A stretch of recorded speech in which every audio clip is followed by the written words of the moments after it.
Psaume 33. Le psaume 33 nous rappelle que notre véritable espérance se trouve en Dieu. Sa parole est fidèle et ses promesses sont sûres. Réjouissez-vous en l'Éternel, vous les justes. La louange siède aux hommes droits.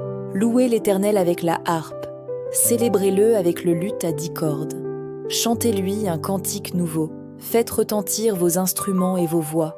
Car la parole de l'Éternel est droite et toutes ses œuvres s'accomplissent avec fidélité. Il aime la justice et la droiture. La bonté de l'Éternel remplit la terre. Les cieux ont été faits par la parole de l'Éternel, et toute leur armée par le souffle de sa bouche. Il amoncelle en un monceau les eaux de la mer. Il met dans des réservoirs les abîmes.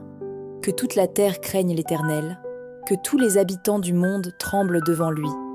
Car il dit, et la chose arrive. Il ordonne, et elle existe. L'Éternel renverse les desseins des nations, il anéantit les projets des peuples. Les desseins de l'Éternel subsistent à toujours, et les projets de son cœur, de génération en génération. Heureuse la nation dont l'Éternel est le Dieu, heureux le peuple qu'il choisit pour son héritage. L'Éternel regarde du haut des cieux, il voit tous les fils de l'homme. Du lieu de sa demeure, il observe tous les habitants de la terre, lui qui forme leur cœur à tous, qui est attentif à toutes leurs actions. Ce n'est pas une grande armée qui sauve le roi, ce n'est pas une grande force qui délivre le héros.